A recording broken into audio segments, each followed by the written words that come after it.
Hey, my friend, today I'm diving into cold outreach messages, but instead of focusing on how to write a great one, I'm going to be talking about what not to do with your cold outreach messages. You see, cold outreach is a very powerful tool for networking and building relationships, meeting new people and just growing your network. But if you make these common mistakes that I'm going to be sharing with you here today, you will very likely be ignored or dismissed. Look, first of all, don't make your messages too long. I know you want to share every detail about yourself and all the experiences that you've had, but honestly, people are busy and we just don't have the same attention span as before. That's just life now, right?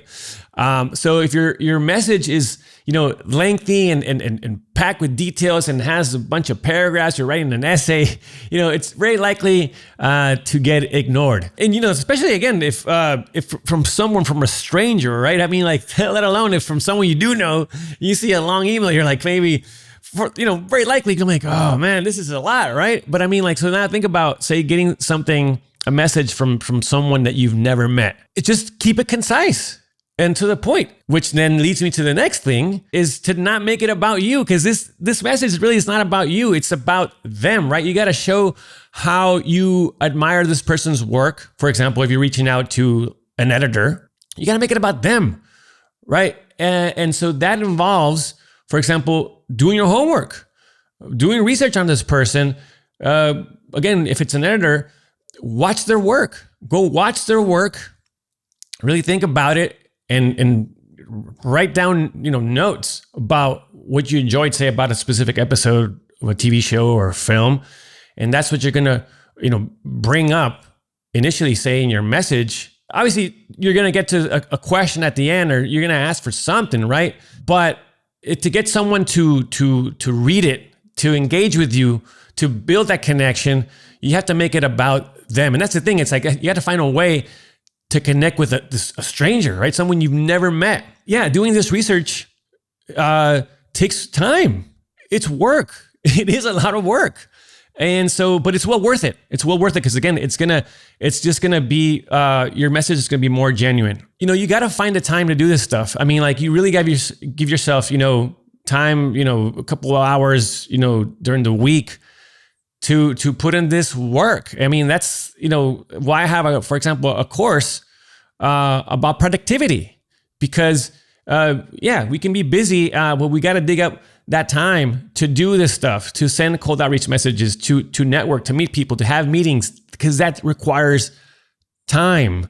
And again, it's work, but you got to do it. The next thing I'm going to talk about, you would think it's common sense, but I don't think it's that common, honestly. And this is, don't ask for work, right? It's like, I feel like when I say this to people, I mean, like, we know that, but clearly, I mean, like, I'm still getting those messages. Obviously, this is going to be really, pushy and transactional. And again, especially with someone that you've never met.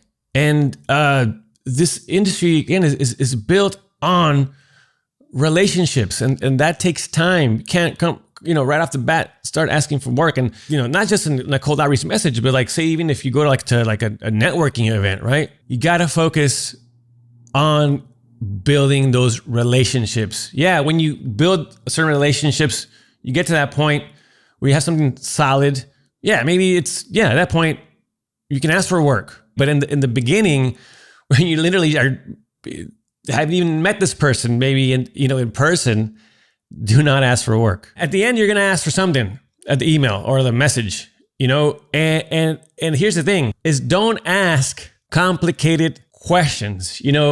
Don't ask a question that requires like a lengthy answer. When you ask a question that feels like work, very likely a person will say, oh, you know what? I mean, I'll get to it tomorrow, and then kind of just put it aside. People might actually want to say or have a good reply, right? A good answer for your question. But again, it's like, people are busy. There's just a lot of distractions in our life.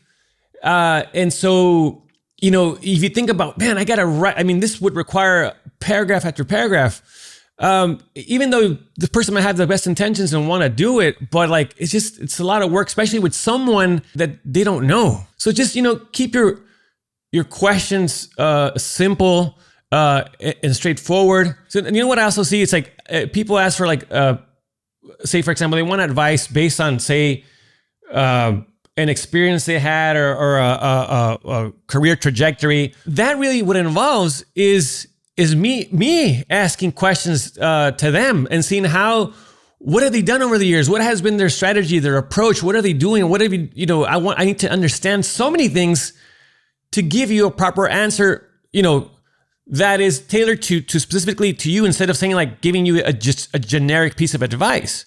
And so, again, why I have the all access pass to the HEM community is because in there, not only am I showing you how to write, effective cold outreach messages, but I also do monthly group coaching calls where I'm in there answering your questions live and giving, and really asking you questions, analyzing your situation and your experiences. What have you done? And staying there till we figure it out, right? I mean, that because nothing beats that one-on-one connection and conversation. I mentioned being genuine earlier on, and this leads me to the next thing: is do not use a generic template. Don't copy paste, because that also you can tell when someone uses a generic template, when someone just literally changes names or movie titles. Like you can tell, right? So again, every time you're sending a message, write a new one. And also, like I said, go watch some of their work. Again, if you reach out to an editor or even an assistant editor, watch their work. And yeah, that requires time. But again, it's going to be well worth it doing that research, putting in that work, because you're just going to write a more authentic, genuine, cold outreach message. So again, don't copy paste. I can tell people do that. All right. So my last tip, don't forget to follow up. And that goes with either if you don't get a reply or if you do get a reply, right? Look, people are busy, right? Or anything, life just happens. And maybe they see your message and they do want to reply, but just, I don't know, forget, whatever. Something gets in the way. It happens, whatever, right? So follow up. Check in, and say, hey, just, I'm just checking in again and wanted to see, whatever, follow up on your question, or if you wanted to maybe get a meeting or whatever. It's cool. Definitely do it. Try again. Because and I've seen it happen, in cases, even stuff that I've written, where people suddenly will reply after a month and or more. Honestly, it's happened. And they, obviously apologize, and they were busy with a show, a project, whatever, anything. Doesn't matter what, they were just busy.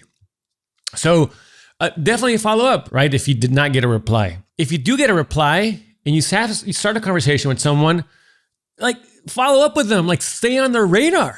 Scoring a reply, just a reply alone, that is huge. And that's your initial connection. And then now it's building from there. But follow up. This is, I gotta admit, this is something that I see people not doing. And the key is in the follow-up. Check in to ask how they're doing. And it doesn't really take much. Don't overthink it. You don't want to just be that person that pops up, suddenly when you need something. Don't do that. Don't be that person. Let's just quickly review the key mistakes to avoid in cold outreach messages. Don't make them too long. Keep it concise, short and sweet. Don't make it all about you. Remember, it's about them. Focus on the other person and how you admire their work. Don't ask for work right away. Don't do that. Build a relationship first. Don't ask complicated questions. Keep them simple. Don't copy paste. Don't use a generic template. Write a new, fresh email every time. And don't forget to follow up. Stay on people's radar. So if you want to improve your networking game and write better cold outreach messages and learn how to be more productive and better at managing your time, check out the All Access Pass to the Hollywood Editing Mentor community. I have courses on everything I just mentioned and much more. I'm also in there answering your questions live and giving you feedback. Check it out, hollywoodeditingmentor.com/community.